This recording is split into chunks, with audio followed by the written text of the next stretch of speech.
اعوذ باللہ من الشیطان الرجیم بسم اللہ الرحمن الرحیم ربی اغفر ورحم وانت خیر الراحمین۔ آج میں آپ کو بتاؤں گی کہ اصل جو قبلہ تھا وہ کعبہ شریف ہی تھا، تو اس کے بارے میں آپ ڈیٹیل سے سن لیں۔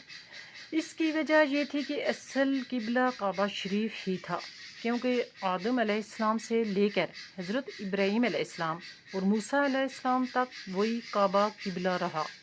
اور دوسری یہ بات تھی کہ یہود اور نصارہ ہمیشہ مسلمانوں کو طعنہ دیتے تھے کہ تم کیسے لوگ ہو جو یہ کہتے ہو کہ نبی پاک صلی اللہ علیہ وسلم کی آمد ابراہیم علیہ السلام کی دعا سے ہوئی۔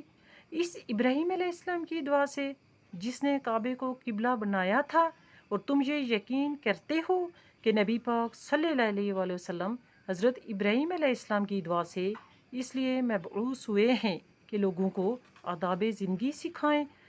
لیکن تم فرما برداری تو ہمارے قبلے کی کرتے ہو، ہمارے بیت المقدس کی طرف منہ کر کے نمازیں پڑھتے ہو، اور اپنے کعبے کی طرف کیوں نہیں بڑھتے؟ تو اللہ تعالیٰ نے حضور پاک صلی اللہ علیہ وآلہ وسلم کی یہ خواہش پوری فرما کر حکم دے دیا کہ اب کعبے کو ہی قبلہ بنایا جائے۔ نبی پاک صلی اللہ علیہ وآلہ وسلم ظہر کی نماز پڑھ رہے تھے، ابھی 2 فرض ہی پڑھے تھے کہ یہ حکم ہوا۔ فوراً حضور پاک صلی اللہ علیہ وسلم نے اپنا رخ اقدس اس طرف کیا، تو سارے مسلمانوں نے اپنا رخ اس طرف کر لیا۔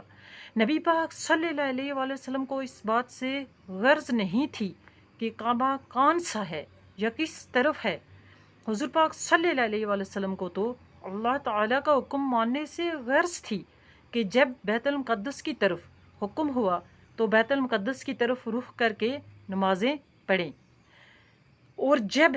کعبے کو قبلہ بنانے کا حکم ہوا تو رخ اس طرف کر لیا۔ جبکہ یہود و نصارہ آزمائش میں پڑ گئے، لیکن نبی پاک صلی اللہ علیہ وآلہ وسلم کے غلاموں نے فرما برداری کی اور غلامی میں ہی اپنی استقامت سمجھی۔ جب بیت المقدس کی طرف منہ کر کے نماز پڑھی جاتی تو اسی طرف سارے منہ کر کے نماز پڑھتے تھے۔ جب نبی پاک صلی اللہ علیہ وآلہ وسلم نے کعبے کی طرف منہ کر لیا تو سب نے بلا چوں اوچرا اس طرف منہ کر لیا۔ وجہ یہ تھی کہ ان کو معلوم تھا کہ بات جو مطلوب ہے وہ اللہ تعالیٰ کی رضا ہے، اور وہی ہمارا مداح ہے، جو نبی پاک صلی اللہ علیہ وآلہ وسلم کی غلامی اور فرما برداری سے ہی حاصل ہو سکتا ہے، کیونکہ حضور پاک صلی اللہ علیہ وآلہ وسلم کا ہر ارشاد اور ہر عمل اللہ تعالیٰ کے ارشاد کے مطابق ہے۔ چنانچہ حضور پاک صلی اللہ علیہ وآلہ وسلم نے غلاموں نے اسی طرح کیا، اور اللہ تعالیٰ نے انہیں اجر بھی عطا فرمایا اور مہربانی بھی فرمائی، اور اس طرح مسلمانوں نے اپنا رخ اللہ تعالیٰ کے حکم کے مطابق کعبہ شریف کی طرف کر لیا، اور اللہ تعالیٰ نے یہ فرما دیا کہ بات یہ ہے کہ میں جو آپ صلی اللہ علیہ وآلہ وسلم کو کعبے کی طرف قبلہ بنانے کا حکم دے رہا ہوں، اس کے متعلق سب لوگ جانتے ہیں اور اپنی کتابوں میں پڑھ چکے ہیں، اور اللہ تعالیٰ ان کا امتحان لے رہا تھا کہ آیا اللہ تعالیٰ کے احکام جو یہ جانتے اور سمجھتے ہیں ان پر عمل کریں گے یا انکار کر کے ہمیشہ ہمیشہ کے لیے ناکام اور نامراد ہوں گے۔ سامعین کرام، اللہ تعالیٰ نے یہ حکم دے کر اور قبلہ بدلنے کا حکم دے کر دراصل ہمیں یہ سمجھانا چاہا ہے کہ نبی پاک صلی اللہ علیہ وآلہ وسلم کے فیضان سے ہی ساری مخلوقات کا وجود ہے، اور ساری کائنات نبی پاک صلی اللہ علیہ وآلہ وسلم کے لیے ہی پیدا کی گئی ہے، اور حضور پاک صلی اللہ علیہ وآلہ وسلم کے فیضان سے ہی ساری کائنات قائم ہے، کیونکہ آپ صلی اللہ علیہ وآلہ وسلم رحمت للعالمین ہیں، اس لیے ساری مخلوق کا رخ اپنا ایک گھر بنا کر اس کی طرف کر لیا، اور اس گھر کو نبی پاک صلی اللہ علیہ وآلہ وسلم کی مرضی کے مطابق شرف بخشا۔ سبحان اللہ!